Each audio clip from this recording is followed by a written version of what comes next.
Welcome back to Boruto Anime Review episode number 99. Yeah, 98th episode of the review series, but of the series, it's the 100th episode of Boruto Naruto Next Generations. And this one is called An Established Path. Yeah, it's named, it's Predestined Path. This episode picks up a little bit after last week's episode, where we have Team 7, minus Konohamaru, just gathering up geese and having work Django to curse. And it's pretty simple. The fact that it's like this. And it's like this for a good portion of the episode. And then, it's like this for a little while. They spot like a wild goose, which they mentioned a little history of it. That apparently they were captured and domesticated and they couldn't even fly. And it's like this for a little while. And then they go to sleep. Of course, they show that Sadara set up a schedule for Django to actually just take injections every 3 hours. Okay, fine. Of course, let's go back to that cave, mind you. And then all of a sudden, something really strange happens. They wake up next morning, there's a fog. Of course, the series is known for having lots and lots of fog. They love having fog in the series. And then, they go check out, something's really weird going on. And the infected geese have completely disappeared. And Django's... Not only the infected geese disappeared, but also Django's injection stuff has completely disappeared as well. He's completely transformed. They find him briefly, and then they have to go straight. And then, of course, he runs the village, knocks down a building, one building, not the entire village, one building, and then all of a sudden, they're about to fight, and all of a sudden he's attacked by a bunch of black arrows with tranquilizers in them by people from Land of Rivers. Man, these people were so suspicious. And, of course, they do show in the episode that there's a couple people from the village spying on them. We're back to the village. And the village head, this guy is a complete idiot. Doesn't realize, though, how suspicious the people in Land Rivers are. Look, I haven't watched this series. I have, since the original Naruto series a couple years ago. And I have never heard of Land of Rivers. Never heard of them. Yeah, I have a theory that this particular country does not exist at all. There's probably some private military company, at least there's probably some private corporation, called themselves Land of Rivers in order to do whatever the heck they want. And they probably have support from the Land of Water. That's just a theory on that matter. And, of course, they chain up Django, which, okay, that does make sense to do because they don't have the tranquilizer stuff. They don't have the drug to suppress it, so restraining him is probably the best move. But then somehow they find Watari and Nemu, and they got the curse mark on them, and they don't really show it at that point, but they do show it. That apparently they had taken on those two people with a curse mark, and one bit basically vampire style, basically fangs right to the neck, and the other one just sort of knocked her out and sort of basically scratched her, and then Susumori was able to summon Nu and able to get away. And then people were like, okay, they found these two, but where's Susumori? I was asking that too. When I saw these two, where's Susumori? And it turns out that she's actually in hiding inside of a tree. Okay, this kind of does make sense for trees to actually have this. I personally have never seen this in real life, but trees can have little areas cut out of them where people can hide inside of them. It's perfectly fine. And, of course, Susumori's on the run.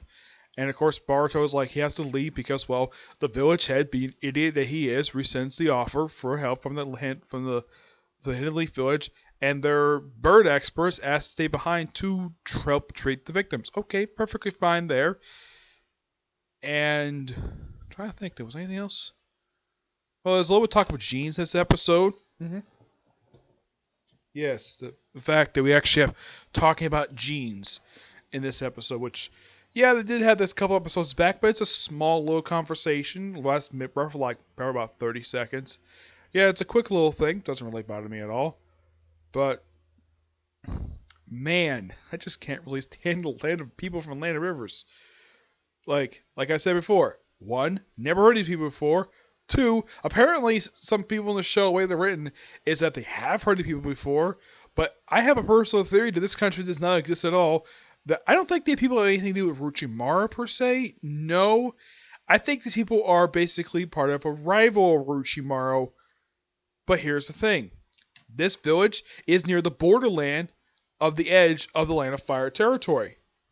So technically, they're still in the Land of Fire. Why the heck would they request permission from the Land of Rivers? This is a question I've been asking since they showed up last episode. Yeah, it's particularly very weird. And of course, I'm loving what the previous will be next week, where it shows that the Land of Rivers are being very suspicious, whether they're trying to inject jungle or something. And it looks like next week's episode that Karin and Sumuru, Shakshuru, I think it's how you pronounce the guy's name, the guy from the Hidden Mist, who's the younger brother, one of the Seven Swordsmen. Yeah, they're gonna show up next week. You know I know it's them? Because I watched the series. And the last time these two showed up was actually in the previous arc, like at the roughly in episode 2 of that very arc, when, of course, Boruto actually was in the third episode. That was when Karin last showed up, and of course Sago, Saru, I think it's the guy's name. Yeah, it's the guy with white hair, like razor sharp teeth, and his body's basically water. And for some reason, I have no idea why this is, despite the fact he never really liked Orochimaru. He refers to him as Lord Orochimaru, which really makes no sense at all. And I like the fact they're not treated as slaves, per se, as they were before. He's treated as sort of Orochimaru's assistant. Karin is just work assistant as well.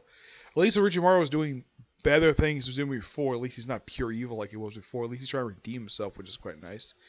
But he's still under constant watch because of the various things he's done over the years. Yep. Even though that, as far as I can tell, Orochimaru did get a pardon, but a lot of people still don't trust him.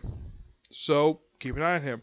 At least Sasuke, basically, people can easily forgive him for what stuff he did, but not Orochimaru, especially since one of his associates, Kabuto, committed grave robbery. And the guy was never charged for it at all. Maybe there's not really a big thing in there. Here, as far as I can tell, if I remember hearing about grave robbing in the US, yeah, it's a big fine. And some small jail time. But that's it. The grave robbing is not a big thing as it once was anymore. Yeah. But yeah, not much else to say about this episode, but it's not like, let's say, that the characters written to be competently. No, it's more like one particular character is written like a complete idiot.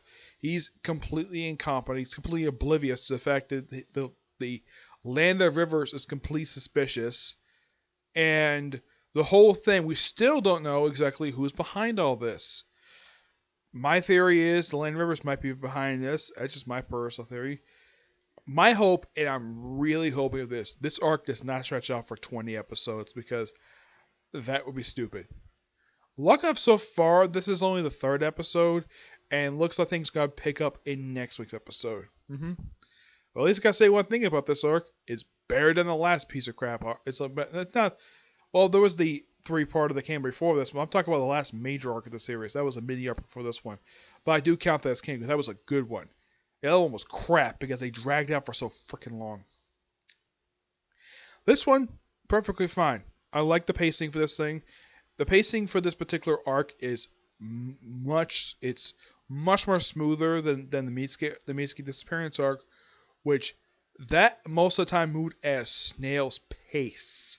Like, it took roughly halfway through the story to figure out who the heck the villain was. This one was slowly building up, which is fine.